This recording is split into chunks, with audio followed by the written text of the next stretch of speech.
చిన్న ప్రార్థన చేసుకుని ఈరోజు వాక్యం మనం ధ్యానించుకుందాం. మహోన్నతుడా, మహాపరిశుద్ధుడా, గొప్ప దేవుడా తండ్రి, మీ ఆత్మ ద్వారా, మీ వాక్యం ద్వారా మీరే మాతో మాట్లాడవలసిందిగా, మమ్మలను ముందుకు నడిపించవలసిందిగా నజరేయుడైన యేసుక్రీస్తు వారి అతి పరిశుద్ధ నామములో మిమ్మల్ని ప్రార్థించి ప్రతిమాలి వేడుకొనుచున్నాము మా ప్రియ పరలోకపు తండ్రి. ఏమండి, లాస్ట్ సండే మనం ఏ వాక్యం ధ్యానించుకున్నామంటే ఎవరన్నా చెప్తారా? Last Sunday what God is expecting from us, మన యొద్ద నుండి దేవుడు ఏమి ఆశిస్తున్నాడు అనే అంశాన్ని గురించి మనం ధ్యానించుకున్నాం గత వారం. ఈరోజు మన యొక్క వాక్యాంశముగా be aware and understand the evil plans of Satan, అంటే సాతాను చేసే దురాలోచనలు లేదా దుష్ట ప్రణాళికలను గుర్తించి మరియు జాగ్రత్త పడండి అనేటువంటి అంశాన్ని నేను తీసుకుంటున్నానండి. ఏంటండి? Be aware and understand the evil plans of Satan. ఈరోజు ఇదే మాటను మనం మన యొక్క వాక్యాంశంగా తీసుకుంటున్నాం, మనం ధ్యానించుకుందామండి. ముందుగా ఈ సాతాను లేదా అపవాది, వీణ్ణే లూసిఫర్ అని కూడా పిలిచారు. ఏమని పిలిచారు? లూసిఫర్ అని పిలిచారు. లూసిఫర్ ఎక్కడుందండి అంటే అంతకుముందు నేను చెప్పాను. ఇంగ్లీష్ బైబిల్లో యెషయా గ్రంథము 14వ అధ్యాయం 12వ వచనంలో according to the king James version ఈ లూసిఫర్ అనే పేరుతో అపవాదిని పిలవడం మనం చూస్తున్నామండి. ఏమండి, వాస్తవానికి దేవుడు అపవాదిని సృష్టించలేదు. ఆ యొక్క సాతాను లేదా లూసిఫర్ని ఆయన సృష్టించలేదు, కానీ ఒక అద్భుతమైన దేవదూతగా ఆయన్ని దేవుడు సృష్టించాడండి. ఒక ఏంజల్గా దేవుడు సృష్టించడం మనం చూస్తాం. యెహెజ్కేలు గ్రంథము 28వ అధ్యాయము ఫ్రమ్ 13 to 16 మనం చదువుకున్నట్లయితే మనం అర్థం చేసుకోవచ్చు. యెహెజ్కేలు గ్రంథము 28వ అధ్యాయము 13 నుంచి 16 నేను చదువుతున్నానండి. దేవుని తోటయగు ఏదెనులో నీవుంటివి, మాణిక్యము, గోమేధికము, సూర్యకాంతమని, రక్తవర్ణపు రాయి, సులిమాను రాయి, మరకతము, నీలము, పద్మరాగము, మాణిక్యము అను అమూల్య రత్నములతోనూ బంగారముతోనూ నీవు అలంకరింపబడి ఉన్నావు. నీవు నియమింపబడిన దినమున పిలన గ్రోవులు వాయించువారును నీకు సిద్ధమైరి. అభిషేకము నొందిన కెరూబువై ఒక ఆశ్రయముగా నీవుంటివి. అందుకే నేను నిన్ను నియమించితిని. దేవునికి ప్రతిష్ఠింపబడిన పర్వతము మీద నీవుంటివి. కాలుచున్న రాళ్ల మధ్యలో నీవు సంచరించుచుంటివి. నీవు నియమింపబడిన దినము మొదలుకొని పాపము నీ యందు కనబడు వరకు ప్రవర్తన విషయములో నీవు యథార్థవంతునిగా ఉంటివి. ఈ మాటలన్నీ కూడా ఈ యొక్క అపవాదిని గురించి. అంటే వీడు పాపము చేయక మునుపు ఒక దేవదూతగా ఉన్నప్పుడు దేవుడు ఎందుకు ఈ యొక్క దూతను, ఈ యొక్క ఏంజల్ని ఆన్ వాట్ పర్పస్ దేవుడు సృష్టించాడో, ఆ సృష్టింపబడినటువంటి ఆ దేవదూత ఎంత మహిమకరంగా ఉన్నదనేది ఇక్కడ వాక్యంలో రాయబడిందండి. మరి ఈ దేవదూత మరి దేవుని విషయమై, ఆయన ఆజ్ఞ విషయమై పాపము చేసిన వాడే అపవాదిగా మారిపోయాడండి. ఆ వాక్యం మనం చదువుకున్నట్లయితే, అయితే నీకు కలిగిన విస్తారమైన వర్తకము చేత లోపల నీవు అన్యాయము పెంచుకొని పాపము చేయొచ్చు వచ్చితివి గనుక దేవుని పర్వతము మీద నీ ఉండకుండా నేను నిన్ను అపవిత్ర పరిచితిని. ఆశ్రయముగా ఉన్న కెరూబు, కాలుచున్న రాళ్ల మధ్యను నీవికను సంచరింపవు. నిన్ను నాశనము చేసి తిని. ఈ విధంగా వాడి యొక్క అన్యాయమైన ప్రవర్తన, వాడి గర్వము, అహంకారాన్ని బట్టి దేవుడు వీడిని నాశనం చేసేసాడండి. ఏ రకంగా అంటే, నీ సౌందర్యమును చూచుకొని నీవు గర్వించిన వాడవైతివి, నీ తేజస్సు చూచుకొని నీ జ్ఞానమును చెరుపుకొంటివి, కావున నేను నిన్ను నేలను పడవేసేదను. గర్వించాడు. వాడి తేజస్సును చూసుకుని, వాడి యొక్క వెలుగును చూసుకుని జ్ఞానం మొత్తాన్ని కోల్పోయాడు. గర్వించాడు, మొత్తానికి పాతాళంలోకి పడిపోయాడండి. ఈ విధంగా వాస్తవానికి అపవాదిని ఒక దేవదూతలా దేవుడు సృష్టించాడు, కానీ వాడు చేసుకున్నటువంటి ఆ యొక్క పాపాన్ని బట్టి, వాడి చెడ్డ హృదయాన్ని బట్టి వాడు దిగజారాడు. మరొక వాక్యం మనం బైబిల్లో చూస్తే యెషయా గ్రంథంలో 14వ అధ్యాయము ఫ్రమ్ 12 to 15 మనం చూసినట్లయితే, యెషయా గ్రంథము 14వ అధ్యాయము 12 నుంచి 15 వరకు. ఒక్క నిమిషం అండి, చదవండి. తేజో నక్షత్రమా, వేకువ చుక్క, నీవెట్లు ఆకాశము నుండి పడితివి? జనములను పడగొట్టిన నీవు నేల మట్టుకు వరకు ఎట్లు నరకబడితివి? నేను ఆకాశమునకెక్కిపోయేదను, దేవుని నక్షత్రములకు పైగా నా సింహాసనమును హెచ్చింతును. ఉత్తర దిక్కునున్న సభాపర్వతము మీద కూర్చుందును, మేఘ మండలము మీదకి ఎక్కెదను. మహోన్నతునితో నన్ను సమానునిగా చేసుకొందునని నీవు మనస్సులో అనుకుంటివి కదా. చాలండి. ఏమంటే చూసారా వీడి యొక్క ఆలోచన? దేవునితో సమానముగా ఎంచుకుంటూ దేవుడు ఏర్పరిచిన నక్షత్రముల కంటే నా సింహాసనాన్ని పైన ఏర్పరచుకుంటాను అని గర్వించి ఆ యొక్క అహంకారంతో దేవుని మీదే తిరగబడినటువంటి వీడి గతి ఏమైందో ఆ తర్వాత వచనంలో రాయబడిందంటే, నీవు పాతాళమునకు నరకములో ఒక మూలకు త్రోయబడితివే. చాలండి. మరి వీరి గతి ఎలాగైందంటే ఆ యొక్క ఆకాశములో కాదు, లేకపోతే దేవదూతల సన్నిధిలో కాదు, నక్షత్రముల పైన కాదు, కానీ పాతాళములోనికి వాడు పడిపోయినట్లుగా, వాడు దిగజారిపోయినట్లుగా ఈ యెషయా గ్రంథము 14వ అధ్యాయంలో క్లియర్గా రాయబడిందండి. ఈ విధంగా వీడి యొక్క గర్వము, వీడి యొక్క అహంకారము, దేవునిపై వీడు చేసినటువంటి ఆ తిరుగుబాటును బట్టి వెలుగుకరముగా, దీవెనకరంగా ఒక దేవదూతగా సృష్టింపబడినటువంటి వీడు చీకటి శక్తిగా మారాడు, అపవాదిగా మారాడు, నరకములో ఒక మూలకు త్రోసివేయబడ్డాడు. హల్లెలూయా. మరి వీడిని గురించి క్రొత్త నిబంధన గ్రంథంలో యేసుక్రీస్తు ప్రభు కూడా మరి ప్రస్తావించినట్లుగా మనం చూస్తామండి. ఆ వాక్యం ఎక్కడుందంటే లూకాసు వార్త 10వ అధ్యాయము 18వ వాక్యంలో ఈ మాట రాయబడింది. లూకాసు వార్త 10వ అధ్యాయము 18వ వచనము మనం చదువుకుందాం. ఆయన సాతాను మెరుపు వలె ఆకాశము నుండి పడుట చూచి తిని. చాలండి. ఇక్కడ మనం క్లియర్గా చూడొచ్చు. ఒక మెరుపు వలె వాడు పడిపోయాడండి, పైనుంచి కిందకి దిగజారిపోయాడు. వాడు పడిపోయినట్లుగా మనం చూస్తున్నాం. వీడు పడిపోవడం మామూలుగా పడిపోలేదండి. వీడు ఒక్కడే పడిపోతే సరిపోయేది, కానీ వీడు పడిపోతూ దేవదూతల్లో 3వ వంతు వీడితో పాటు కిందకి లాగేశాడండి. In the book of Revelation, ఆ యొక్క ప్రకటన గ్రంథం 12వ అధ్యాయము 4వ వచనంలో ఒక మాట ఉందండి. ఆ మాట ఏంటంటే,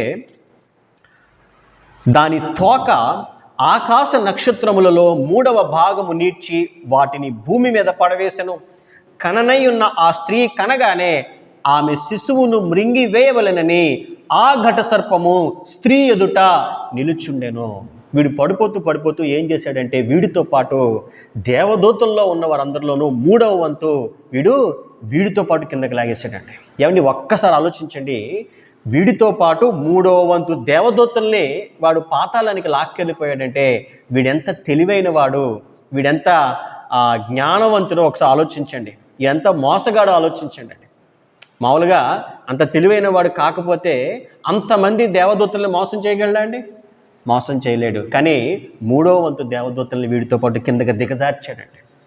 ఇక్కడ సందేహం రావచ్చు, ఏమండి వీడు కదా పాపం చేసింది, వీడు గర్వించాడు, అహంకారం చూపాడు, దేవుడు వీడిని కిందకి తోసేశాడు. కానీ మరి మనుషులంటే వీడికి ఎందుకు అంత కోపం, ద్వేషం అంటే మీరు జాగ్రత్తగా ఆలోచించండి. దేవుడు మనలను, అంటే ఆయన నమ్ముకున్న వారిని, మనుషులను దేవుడు ఎంతగానో ప్రేమిస్తున్నాడండి. ఆయన ప్రేమించి ఆయన రాజ్యములో, ఆయన పరలోక రాజ్యముకి మనల్ని వారసులుగా ఆయన చేయాలని దేవుడు ఆశపడుతున్నాడు. మరి దేవుణ్ణి ద్వేషించేటువంటి దుర్మార్గుడు దేవుడు ప్రేమించినటువంటి మనుషులను కూడా అంతగానే ద్వేషిస్తున్నాడండి. మరి ఎందుకు అపవాదికిని ఆ యొక్క యేసుక్రీస్తు ప్రభువుకు, లేదా యేసుక్రీస్తు ప్రభు ద్వారా రక్షింపబడుతున్న వారికి ఆ వైరం ఎందుకు అనంటే, మనల్ని దేవుడు ఎక్కువ ప్రేమిస్తున్నాడు కాబట్టి ఈ దుర్మార్గుడు మన మీద శత్రుత్వం కలిగి ఉన్నాడండి. ఈ శత్రుత్వం ఎప్పటిది కాదు, ఆది నుండి కూడా వాడు శత్రువుగానే మన విషయం అందు వాడికి క్రియలు జరిగిస్తూ ఉన్నాడండి. ఇక్కడ మనం జాగ్రత్తగా బైబిల్ గ్రంథం మనం చూసినట్లయితే ఈ అపవాదికి ఒక మనిషిని టచ్ చేసే అధికారం లేదు. ఆ మనిషిని ముట్టుకుని వాడి మీద దాడి చేసేటువంటి అధికారము వానికి ఇయ్యబడలేదండి. ఈ మాట ఎలా చెప్తున్నారండి అని అంటే, యోబు గ్రంథము 1వ అధ్యాయం 10వ వాక్యంలో ఒక మాట రాయబడింది. ఆ మాట ఏంటంటే, యోబు గ్రంథము 1వ అధ్యాయము 10వ వచనం అండి. నీవు అతనికిని అతని ఇంటి వారికిని అతనికి కలిగిన సమస్తమునకును చుట్టూ కంచె వేసితివి కదా, నీవు అతని చేతి పనిని దీవించుచుండుట చేత అతని ఆస్తి దేశములో బహుగా విస్తరించి ఉన్నది. ఇక్కడ యోబు చుట్టూ, యోబు యొక్క కుటుంబము చుట్టూ, లేదా యోబు సంపాదించిన తన ఆస్తి చుట్టూ దేవుడు బలమైన కంచె వేశాడు. యోబును ముట్టుకోవాలంటే అపవాదికి దేవుని దగ్గర నుంచి పర్మిషన్ లెటర్ రావాలి. అలాగే మనల్ని ముట్టుకోవాలన్నా వీడికి దేవుని యొద్ద నుండి పర్మిషన్ రావాలండి. లేకపోతే మనల్ని వీడు ముట్టుకోలేడు, మన మీద వీడు దాడి చేయలేడు. మరొక వాక్యం కూడా మనం చదువుకున్నట్లయితే 1 యోహాను 5వ అధ్యాయము 15వ వాక్యం మనం చదువుకున్నట్లయితే 1 John chapter 5 verse 18 ఆ వాక్యం మనం చదువుకుందామండి. 1 యోహాను 5వ అధ్యాయము 18వ వాక్యం. దేవుని మూలముగా పుట్టి ఉన్న వాడెవ్వడును పాపము చేయడని ఎరుగుదుము. దేవుని మూలముగా పుట్టినవాడు తన్ను భద్రము చేసుకును గనుక దుష్టుడు వాణ్ణి ముట్టడు. దుష్టుడు దేవుని ద్వారా రక్షింపబడిన వారిని, లేదా యేసుక్రీస్తు ప్రభువుని నమ్ముకున్న వారిపై వాడికి అధికారం లేదు, వాళ్ళను ముట్టలేడు అని ఇక్కడ వాక్యం మనం చూస్తున్నామండి. ఏమంటే మీకు చిన్న ఉదాహరణ చెప్తాను. అదేంటంటే, చేపలు పట్టేటువంటి ఒక వ్యక్తి నీళ్ళల్లో వెళ్ళే చేపలను పట్టుకోవాలంటే వాడు ఏం చేస్తాడండి? చేపలకు ఆకర్షణీయంగా వాళ్ళ చేపల కంటికి ఆకర్షణీయంగా కనిపించే కొన్ని ఎరలను వాడు వేసి, లేదా కొంత ఆహారం దానికి పెట్టి ఎరగా వేసి, దాన్ని బైట్ అంటారు, BAIT బెయిట్ లేదా ఎర అంటారండి.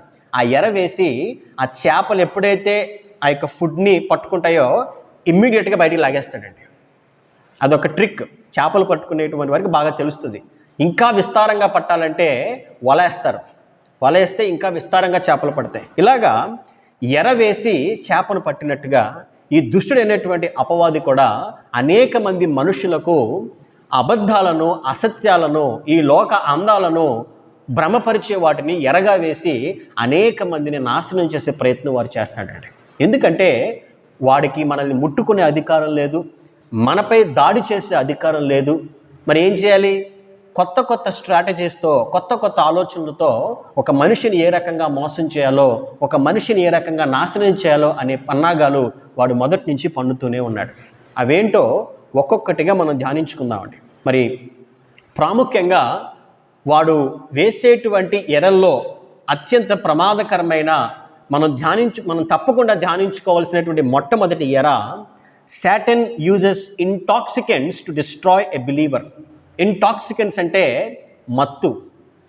మత్తుని ఎరగా వేసి, లేదా మత్తు పదార్థాలను ఎరగా వేసి వాడు ఒక విశ్వాసిని, ఒక మనిషిని సర్వనాశనం చేయాలని వాడు ప్రయత్నం చేస్తాడండి. మత్తు అంటే ఏంటండి? అనేక మత్తులు ఉన్నాయి. అది మద్యం అవ్వచ్చు, ఏమండి, ఒక సిగరెట్ అవ్వచ్చు, ఇంకా ప్రమాదకరమైనటువంటి ఆ యొక్క మాదక ద్రవ్యాలు అవ్వచ్చు. ఇంకా ఆయా మత్తుని ఎరగా వేసి ఆ మనిషిని మత్తులోనే ఉంచి, మత్తులోనే ఆ వ్యక్తిని నాశనం చేయాలని అపవాది ప్రయత్నిస్తూ ఉంటాడండి. ఈ మత్తు అనేది చాలా ప్రమాదకరమైంది. అది ఒక వ్యక్తి జీవితాన్ని నాశనం చేసేస్తుందండి. ఒక్కసారి ఆ మద్యం జోలికో, ఆ సిగరెట్ జోలికో, ఆ యొక్క మాదక ద్రవ్యాల జోలికో ఒకసారి ఆ వ్యక్తి వెళ్తే దాని ద్వారా వాడు దానికి బానిసై ఎడిక్షన్కి లోనయ్యి వాటి నుంచి బయటికి రాలేక, వాటిని విడిచిపెట్టలేక మరి నాశనం అయిపోవడం మనం ప్రాక్టికల్గా చూస్తున్నాం చాలామంది జీవితాల్లో. సామెతల గ్రంథము 20వ అధ్యాయము 1వ వాక్యం మనం చదువుకున్నట్లయితే, సామెతల గ్రంథము 20వ అధ్యాయము 1వ వాక్యం మనం చదువుకుందామండి. ద్రాక్షారసము వెక్కిరింతల పాలు చేయును, మద్యము అల్లరి పుట్టించును, దాని వశమైన వారందరూ జ్ఞానము లేనివారు. ఏమండి, ద్రాక్షారసము వెక్కిరింతల పాలు చేస్తుంది. అది ఒక వ్యక్తికి విచక్షణ కోల్పోయేలా చేస్తుందండి. ఒక వ్యక్తిని అజ్ఞానవంతునిగా చేస్తుంది. దాని జోలికి వెళ్ళి వారందరూ కూడా జ్ఞానము లేరు అని ఇక్కడ వాక్యంలో రాయబడిందండి. ఈరోజు ఈ వాక్యం ఉంటున్న ప్రతి ఒక్కరితో దేవుడు మాట్లాడుతున్నాడు. మరి ఒక యవ్వనస్తుడైనా ఒక యవ్వన స్త్రీ అయినా ఎవరైనప్పటికీ కూడా ఈ మత్తు అనేది అపవాది యొక్క తంత్రము, ఒక ఎర, మనుషుల్ని నాశనం చేయడానికి వాడు ఉపయోగించే ఒక పన్నాగము అనే సత్యం మనం గ్రహించాలి. ఒక్కసారి దీని జోలికి వెళ్ళిన వాడు జ్ఞానాన్ని కోల్పోయి, విచక్షణ కోల్పోయి దానికి బానిసగా మారి వాడి జీవితాన్ని నాశనం చేసుకునే ప్రమాదం ఉందండి. ఒక్కసారి వీడి జోలికి వెళ్ళడం అంటే ఏంటి తెలుసా అండి? మన రిమోట్ కంట్రోల్ని అపవాది చేతుల్లో పెట్టడమే. ఏంటండి? మన రిమోట్ కంట్రోల్ని దేవుని దగ్గర నుంచి తీసేసి అపవాది చేతికి ఇవ్వడం. వాడు బొమ్మను ఆడించినట్టు మనల్ని ఆడిస్తూ ఉంటాడండి. ఎప్పుడైతే ఈ యొక్క ఇంటాక్సికెంట్స్, ఈ యొక్క మత్తుకి ఎవరైతే బానిసలు అయిపోతారో వారు అపవాది చేతుల్లో పడిపోతారు. కాబట్టి ప్రతి ఒక్కరూ కూడా ఎంతో జాగ్రత్తగా ఈ విషయాన్ని గ్రహించాలి. తల్లిదండ్రులు కూడా మీ పిల్లల పట్ల ఎంతో అప్రమత్తంగా ఉండాలి. వారు ఎలా ఉంటున్నారు, వారు ఉన్నటువంటి వారు ఏ రకంగా జీవిస్తున్నారు, వారు ఎక్కడ ఏ రకంగా ఎలాంటి సహవాసాల్లో వారు ఉంటున్నారో మనం ఎప్పటికప్పుడు మనం గ్రహించుకుంటూ ఉండాలి. మరి కుటుంబ పెద్దలుగా ఉన్నవారు కూడా మరి ఎంత మాత్రం వీటి జోలికి వెళ్లకుండా తమను తాము కాపాడుకోవాలి. ఇది అపవాది ఉపయోగించేటువంటి ఒక ప్రమాదకరమైన మొదటి ఎర. ఏంటండి అది? ఇంటాక్సికెంట్స్, మత్తు. రెండవదిగా మనం చూస్తే Satan uses sexual immorality to trap and destroy believers. అంటే ఈ సెక్షువల్ ఇమ్మోరాలిటీ, ఈ యొక్క అపవిత్రత అనే దాన్ని వాడు మనకు చూపిస్తూ అనేక మందిని నాశనం చేసే ప్రయత్నం వాడు చేస్తాడండి. అందుకే బైబిల్లో స్పష్టంగా రాయబడింది. 1 కొరింథీ పత్రిక 6వ అధ్యాయము 8వ వాక్యం మనం చదువుకున్నట్లయితే 1 Corinthians chapter 6 verse 18 మనం చదువుకుందామండి. అక్కడ ఏముందంటే, జారత్వమునకు దూరముగా పారిపోవుడి, మనుషుడు చేయు ప్రతి పాపమును దేహమునకు వెలుపల ఉన్నది గాని జారత్వము చేయువాడు తన సొంత శరీరమునకు హానికరముగా పాపము చేయుచున్నాడు. ఏమండి? వేరే ఏ పాపమైనా బయట నుంచి వస్తుంది. ఇందాక నేను చెప్పిన మత్తైనా ఇంకొకటైనా అది బయట నుంచి మనం తీసుకుంటున్నాం. కానీ ఈ జారత్వం అనే పాపం వెలుపల నుండి కాదు, మనలో నుండే తన సొంత శరీరమునకు హానికరముగా పాపం చేసుకుంటున్నాడు. ఏమంటే సింపుల్గా అర్థమయ్యే విధంగా నేను చెప్తానండి. ఒక వేలు ఉందనుకోండి, అపవాది తన వేలు మన కంట్లో పడవలేడు. ఎందుకని? వాడికి అధికారం లేదు. కానీ ఎప్పుడైతే ఈ సెక్షువల్ ఇమ్మోరాలిటీ, ఈ జారత్వము, ఈ యొక్క పాపంలోనికి మళ్ళీ ఒకవేళ నడిపిస్తే కనుక మన వేలుతో మన కంట్లోనే పొడుచుకునే విధంగా వాడు చేస్తాడండి. ఇది వాడు ఉపయోగించేటువంటి మరొక భయంకరమైన ప్రమాదకరమైనటువంటి వాడి యొక్క ఎర, బెయిట్. మరొక వాక్యం మనం చదువుకున్నట్లయితే సామెతల గ్రంథము 7వ అధ్యాయము 25 నుంచి 27 వరకు మనం చదువుకుందాం. అక్కడ ఏముందంటే సామెతల గ్రంథము 7వ అధ్యాయము ఫ్రమ్ 25 to 27. జారస్త్రీ మార్గముల తట్టు నీ మనస్సు తొలగనీయకుమో, దారి తప్పి అది నడుచు త్రోవలలోనికి పోకుమో. అది గాయపరచి పడద్రోసిన వారు అనేకులు, అది చంపిన వారు లెక్కలేనంత మంది. దాని ఇళ్ళు పాతాళమునకు పోవు మార్గము, ఆ మార్గము మరణశాలలకు దిగిపోవును. ఎవరైతే ఆ జారస్త్రీ వద్దకు పాపము చేయడానికి వెళ్తారో వారు ఎక్కడికి వెళ్తున్నారంటే పాపం చేయడానికి కాదు, వారు పాతాళంలోకి వెళ్తున్నారంట. ఎక్కడికి వెళ్తున్నారండి? వారు పాతాళంలోకి వెళ్తున్నారు. దాని ఎరలో పడి నాశనం అయిపోయిన వారు అనేకులు ఇక్కడ వాక్యంలో రాయబడిందండి. ఏమండి? అది గాయపరిచి పడద్రోసిన వారు అనేకులు, అది చంపిన వారు లెక్కలేనంతమంది. దాని ఇల్లు పాతాళమునకు పోవు మార్గము. కాబట్టి మరి ఎంతోమందిని ఈ అపవాది వాడి దురాలోచనల ద్వారా, ఈ యొక్క సెక్షువల్ ఇమ్మోరాలిటీ ద్వారా ఎంతోమందిని వాడు పాడు చేస్తాడండి. ఈవెన్ భక్తుడైన దావీదు జీవితంలో కూడా దావీదు ఎన్నో ఇబ్బందులు గురవడానికి, ఆ యొక్క శాపాలకు గురవడానికి కారణం కూడా ఈ సెక్షువల్ ఇమ్మోరాలిటీనే. వేరే పాపం ఏమి దావీదు చేయలేదు. ఆ బేత్షెబా పట్ల దావీదు చేసినటువంటి ఈ పాపము అతనికిని అతని కుటుంబానికి శాపంగా మారిందంటే. ఈరోజు ప్రతి ఒక్కరూ గ్రహించాల్సినటువంటి రెండవ ప్రాముఖ్యమైన విషయము, ఈ అపవాది, ఈ దుష్టుడు ఈ సెక్షువల్ ఇమ్మోరాలిటీ ద్వారా, ఈ అపవిత్రపు కార్యాల పట్ల ఒక మనిషిని ప్రేరేపించడం ద్వారా ఆ వ్యక్తిని నాశనం చేయాలని ప్రయత్నిస్తాడండి. ఇది రెండవ ప్రాముఖ్యమైన విషయం. మూడవదిగా మనం చూస్తే creating doubts on God's word and promises. అంటే దేవుని వాక్యం పట్ల, దేవుడు మనకు చేసేటువంటి వాగ్దానాల పట్ల సందేహాలు రేకెత్తించడం. కొంతమంది మనం చూస్తూ ఉంటాం, ఏమోనండి దేవుణ్ణి నమ్ముకుంటున్నాను కానీ ఏ కార్యం జరగట్లేదు, ఆలస్యం అయిపోతుంది. అసలు దేవుని వాక్యం నిజమేనంటారా? దేవుని యొక్క వాగ్దానం నిజమేనంటారా? అసలు దేవుడు ఉన్నాడంటారా? ఈ ఫెయిత్ ఏంటంటే ఇది క్వశ్చనింగ్ ఫెయిత్ అండి. ఏంటండి? సందేహించే విశ్వాసం. ఈ సందేహాల్లోనికి తీసుకెళ్లే ప్రయత్నం చేస్తాడు. దీనికి ఉదాహరణ ఉందా అంటే బ్రహ్మాండంగా ఉందండి. ఆదికాండము 3వ అధ్యాయము 1వ వాక్యం మనం చదువుకున్నట్లయితే, దేవుడైన యెహోవా చేసిన సమస్త భూజంతువులలో సర్పము యుక్తి కలదై ఉండెను. అది ఆ స్త్రీతో, ఇది నిజమా? ఈ తోట చెట్లలో దేని ఫలములైనను మీరు తినకూడదని దేవుడు చెప్పెనా అని అడిగెను. ఇక్కడ ఈ వాక్యంలో దేవుడైన యెహోవా చేసిన సమస్త భూజంతువుల్లో సర్పము యుక్తి కలది అని ఇక్కడ రాయబడింది. సర్పము యుక్తి కలది అంటే అక్కడ స్త్రీతో అంటున్నాడు ఈ సర్పము ఏమని, ఇది నిజమా? ఈ తోట చెట్లలో దేవుని ఫలములైనను మీరు తినకూడదని దేవుడు చెప్పాడా అంటే, చెప్పాడా అంటే అవును చెప్పాడండి.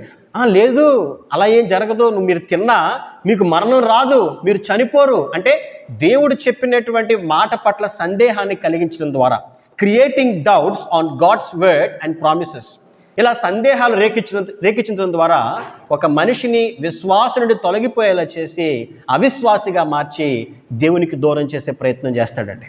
ఇది వీడు ఉపయోగించేటువంటి మరొక పన్నాగము. ఈ పన్నాగాన్ని ఉపయోగించి ఒక బిలీవర్ని, ఒక మంచి విశ్వాసిని తనకున్నటువంటి ఫెయిత్ని క్వశ్చనింగ్ ఫెయిత్గా మారుస్తాడు, సందేహించే విశ్వాసిగా మారుస్తాడు. ఆ తర్వాత విశ్వాసాన్ని ఖాళీ చేసి అవిశ్వాసిగా చేస్తాడండి. ఈ విధంగా మనం చూసుకుంటూ వెళ్తే మొదటిది ఏంటండి, Satan uses intoxicants to destroy a believer. అంటే ఈ దుష్టుడైన అపవాది మత్తును ఉపయోగించి ఒక విశ్వాసిని నాశనం చేయడం. రెండవదిగా Satan uses sexual immorality to trap and destroy believer. అంటే ఈ సాతాను యొక్క అపవిత్రమైనటువంటి కార్యాలను ప్రేరేపించడం ద్వారా లేదా ఒక అపవిత్రతను ఆ మార్గం నడిపించడం ద్వారా ఒక వ్యక్తిని నాశనం చేసే ప్రయత్నం చేస్తాడు. మూడవదిగా creating doubts on God's word and promises. అంటే దేవుని వాక్యం పట్ల, దేవుడు చేసేటువంటి వాగ్దానాల పట్ల సందేహాలు రేకెత్తిస్తూ దేవునికి దూరం చేసే ప్రయత్నం చేస్తూ ఉంటాడు. మరి నాలుగవదిగా మనం చూస్తే డిసెప్షన్ త్రూ ఫాల్స్ టీచింగ్స్. అంటే అబద్ధపు, వీడు ఎలాగైనా అబద్ధాల జనకుడు కాబట్టి, అబద్ధాలు ఆడేవాడు కాబట్టి ఆ యొక్క ఫాల్స్ టీచింగ్స్ ద్వారా, అబద్ధాల ద్వారా ఒక విశ్వాసిని మరి దేవుని నుండి వాడు దూరం చేసే ప్రయత్నం చేస్తాడండి. ఒక వాక్యం మనం చదువుకున్నట్లయితే 2వ కొరింథీ పత్రిక 11వ అధ్యాయంలో ఒక మాట ఉందండి. 2వ కొరింథీ పత్రిక 11వ అధ్యాయము 14 మరియు 15 మనం చదువుకుందాం. ఇది ఆశ్చర్యము కాదు,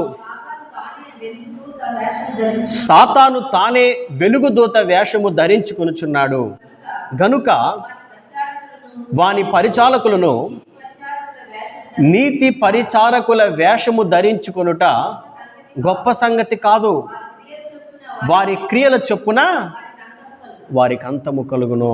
ఈ దుష్టుడైనటువంటి అపవాది వాడు వెలుగుదూత వేషం ధరించుకుని వాడు అబద్ధాల వైపు, అసత్యాల వైపు, ఈ ఫాల్స్ టీచింగ్స్ ద్వారా వాడి వైపుకు తిప్పుకుంటున్నాడు. అంతకుముందు కూడా నేను చెప్పానండి, ఏంటంటే అమెరికా దేశంలో ఉన్నటువంటి శాటనిజం మీరు బహుశా వినే ఉండుంటారు. అమెరికా దేశంలో ఒకప్పుడు అమెరికా దేశం అంటే క్రైస్తవ దేశం, ఇప్పటికీ కూడా క్రైస్తవ దేశం అని అంటున్నారు. కానీ 1990-95 నుండి అక్కడ ఒక కొత్త పోకడ వచ్చింది. ఏంటంటే శాటనిజం. సాతాన్ని గుళ్ళు కడుతున్నారు, సాతాన్ని పూజించే ప్రీస్టులు వస్తున్నారు. మీకు తెలుసా? అపవాదిని పూజిస్తున్నారు, అపవాదికి గుడి కట్టారు, అపవాది విగ్రహాలు పెట్టి ఆరాధిస్తున్నారు, అపవాది పేరిట వాళ్ళు సువార్త ప్రకటిస్తున్నారు. ఇంకా రకరకాల కార్యకలాపాలు అమెరికాలో జరుగుతున్నాయి. అక్కడ ఏంటంటే ఈ అపవాదిని వారి వ్యక్తిగత స్వేచ్ఛకు చిహ్నంగా చూస్తున్నారండి. వారి యొక్క ఇండివిజువలిజంకి అపవాది అంటే వారికి ఒక చిహ్నం అనమాట. అలాగా ప్రపంచంలో అక్కడే కాదండి, చాలా చోట్ల ఈ దుష్టుడైనటువంటి అపవాది వాడి యొక్క ఫాల్స్ టీచింగ్స్ ద్వారా అనేక మందిని వాడి వైపు తిప్పుకోవడం, అబద్ధాలు చెప్పడం, అసత్యాలు చెప్పడం, అసత్యపు మార్గం నడిపించి మనం చూస్తూ ఉన్నామండి. ఈ విధంగా 4వది ఏంటండి? Deception through false teachings. మరి చివరిగా 4వదిగా మనం చూస్తే బ్లైండింగ్ ద మైండ్, అంటే ఒక మనిషి యొక్క మనోనేత్రాలకు గుడ్డితనము కలుగజేయుట. 2వ కొరింథీ పత్రిక 4వ అధ్యాయము 4వ వాక్యం మనం చదువుకున్నట్లయితే 2 Corinthians chapter 4 verse 4, దేవుని స్వరూపమై ఉన్న క్రీస్తు మహిమను కనపరుచు సువార్త ప్రకాశము వారికి ప్రకాశింపకుండు నిమిత్తము ఈ యుగ సంబంధమైన దేవత అవిశ్వాసులైన వారి మనోనేత్రములకు గుడ్డితనము కలుగజేసెను. ఈ దుష్టుడైనటువంటి అపవాది దేవుని సువార్త విషయమును ప్రబలకుండా, దేవుని వెలుగును అనేక మంది అర్థం చేసుకోకుండానట్లు వాడు ఏం చేస్తున్నాడండి? అనేక మందికి వాడి మనోనేత్రములకు గుడ్డితనం కలుగజేస్తున్నాడు.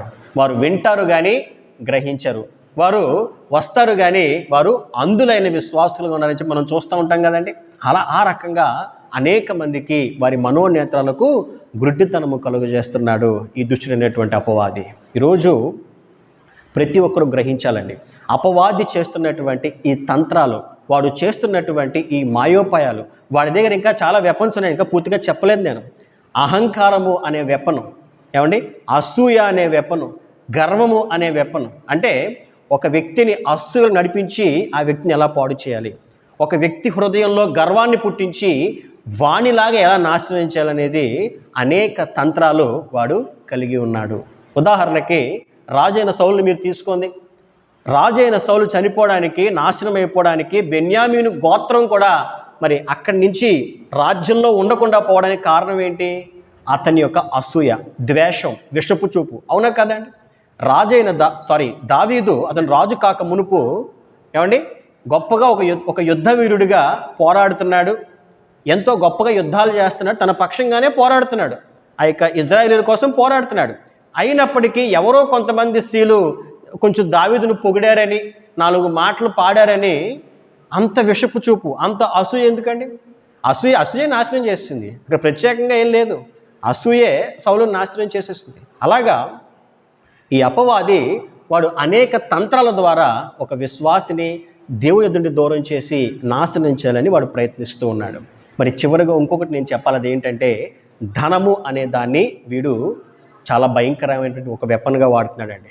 ధనాపేక్ష సమస్తమైన కీడులకు మూలమని వాక్యంలో రాయబడింది.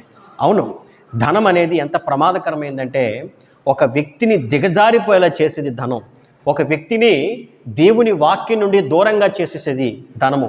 12 మంది అపోస్తలుల్లో ఒకనిగా పిలువబడిన ఇస్కరియోతు యూదాను కూడా ఈ ధనము మోసం చేసింది. కాబట్టి ప్రతి ఒక్కరూ ధ్యానించాలి, ప్రతి ఒక్కరూ అర్థం చేసుకోవాలి. ఈరోజు మన విశ్వాసం ఏ విధంగా ఉంది? మనం అపవాది చేస్తున్నటువంటి ఈ యొక్క తంత్రాల్లో పడిపోతే మన రిమోట్ కంట్రోల్ వాడి చేతుల్లో ఉంటుంది. వాడు ఆడించినట్టుగా మనం ఆడించాల్సి వస్తుంది. మనం దేవునికి దూరం అయిపోయే ప్రమాదం ఉంది. కాబట్టి మరి మనం ఏం చేయాలండి? మనం ఏం చేయగలమండి అని అంటే ఒక్క మాట నేను చెప్తానండి. అదేంటంటే యాకోబు పత్రిక 4వ అధ్యాయము 7వ వచనంలో ఒక మాట ఉందండి. యాకోబు పత్రిక 4వ అధ్యాయము 7వ వచనం, ఆ మాట మనం చదువుకుందాం. కాబట్టి దేవునికి లోబడి ఉండుడి, అపవాదిని ఎదిరించుడి, అప్పుడు వాడు మీ యొద్ద నుండి పారిపోవును. ఇక్కడ సింపుల్గా submit yourself therefore to God, దేవునికి లోబడుడి అని క్లియర్గా ఉంది. దేవునికి లోబడడం అంటే ఏంటండి? ఆదివారం చర్చికి రావడం అంటారా? ఏమండి, ప్రతి సంవత్సరం క్రిస్మస్కి చక్కగా క్రిస్మస్ టైంలో చర్చి దగ్గరికి వెళ్ళి కాస్త అక్కడ సర్వీస్ చేయడం అంటారా? లేకపోతే ఇంకొకటి చేయడమంటారా? అంటే మన జీవితంలో మనం చేసే ప్రతి క్రియలోనూ, ప్రతి మాటలోనూ, మన ప్రవర్తనలోనూ దేవునికి మనం లోబడగలగాలి. మనం ఏ ప్రొఫెషన్లో ఉన్నా, మనం ఏ ప్రాంతంలో, ఏ దేశంలో ఉన్నా, మనం ఎవరి మధ్యన ఉన్నా దైవికమైనటువంటి దేవుని మాటల్ని అనుసరించి మనం జీవించాలి. అది ఏదైనప్పటికీ కూడా అది దేవునికి లోబడడం అంటే. That is what submitting our self to God. ఎప్పుడైతే ఒక వ్యక్తి దేవునికి సంపూర్ణంగా లోబడి ఉంటాడో అప్పుడు వాడు అపవాదిని ఎదిరించగలడు. హీ కెన్ ఫైట్, ఎదిరించగలడు. అప్పుడు వాడి దగ్గర నుంచి ఉండడం కాదు, అటాక్ చేయడం కాదు, పారిపోతాడని చెప్పి ఇక్కడ వాక్యంలో రాయబడిందండి. మరి చాలామంది చేసే పొరపాటు ఏంటంటే తమ్మును తాము దేవునికి లోబరుచుకోరు. మొదట దేవునికి లోబడరు, కానీ అపవాదితో పోరాడతారు. ఏమవుద్దండి? అవతలోడేమో కత్తితో మన దగ్గరికి వస్తూ ఉంటే మనం చేతిలో ఏమీ లేకుండా ఎంటీ హ్యాండ్స్తో వెళ్తే ఏమవుతుంది? మనల్ని వాడు ఓడిస్తాడు. అలాగా మనం జాగ్రత్తగా గుర్తుపెట్టుకోవాలి. మనం మొదట దేవునికి లోబడగలగాలి. మన యొక్క క్రియలు ఏ విధంగా ఉన్నాయి, మన జీవితం ఏ విధంగా ఉంది, మనం ఒక సాక్ష్యం కలిగి మనం జీవిస్తున్నామా, దేవుని వాక్యానికి అసలు మన జీవితంలో చోటు ఉందా అని మనం క్వశ్చన్ చేసుకుని ఎప్పుడైతే మనం జీవించగలుగుతామో అప్పుడండి మనం అపవాదితో పోరాడాల్సిందే. అప్పుడు మనం పోరాడగలిగితే మనం గొప్ప విజయాన్ని మనం పొందుకోగలుగుతాం. వాడు మనల్ని టచ్ చేయాలంటే, మన దగ్గరికి రావాలంటే వాడు భయపడే విధంగా వాడు ఉంటాడు. కాబట్టి ప్రతి ఒక్కరూ కూడా ఈ సత్యాన్ని గ్రహించి అపవాది వాడు చేసేటువంటి ఆ యొక్క తంత్రాలు, పన్నాగాలను గ్రహించి ప్రతి ఒక్కరూ కూడా వారు దేవునికి లోబడాలని, దేవుని వాక్యాన్ని అంగీకరించి పశ్చాత్తాపడి ప్రతి పాపమును విడిచిపెట్టి దేవుని కొరకు జీవించాలని నేను ప్రతి ఒక్కరిని కోరుకుంటూ నా ఈ మాటలు ముగిస్తున్నానండి. ప్రార్థన చేసుకుందాం. మహోన్నతుడా, మహాపరిశుద్ధుడా, గొప్ప దేవుడా, తండ్రి ప్రభువా, ఈరోజు ధ్యానించుకున్నటువంటి ఈ ప్రతి మాటను మా హృదయమును పలక మీద రాసుకోవడానికి సహాయం అనుగ్రహించుడయ్యా. తండ్రి, నిజమేనాయన మీకు లోబడకుండా అపవాదితో మేము పోరాడలేము. ఎప్పుడైతే మీ వాక్యానికి మీకుని మేము లోబడగలుగుతామో వాడితో ఎదిరించే శక్తిని మీ ద్వారా మేము పొందుకోగలుగుతాం. వాడిని ఓడించగలుగుతాము. గొప్ప విజయాన్ని మేము పొందుకోగలుగుతాం. తండ్రి, అపవాది వేసేటువంటి ఆ యొక్క తంత్రాలను మరి ఎప్పటికప్పుడు గుర్తిస్తూ, గమనిస్తూ, అప్రమత్తంగా ఉంటూ దేవుని వాక్యాన్ని దివారాత్రులు ధ్యానిస్తూ, ప్రార్థిస్తూ మీ విశ్వాసిగా, మీ బిడ్డగా క్షేమకరముగా, సమాధానకరముగా, ఆశీర్వాదకరముగా జీవించగలిగే ధన్యతను ప్రతి ఒక్కరికి మీరు అనుగ్రహించవలసిందిగా, మీరే మహిమ పొందవలసిందిగా నజరేయుడైన యేసుక్రీస్తు వారి అతి పరిశుద్ధ నామములో మిమ్మల్ని ప్రార్థించి బ్రతిమాలి వేడుకొనుచున్నాము మా ప్రియ పరలోకపు తండ్రి. ఆమేన్, ఆమేన్, ఆమేన్. అందరికీ వందనాలండి.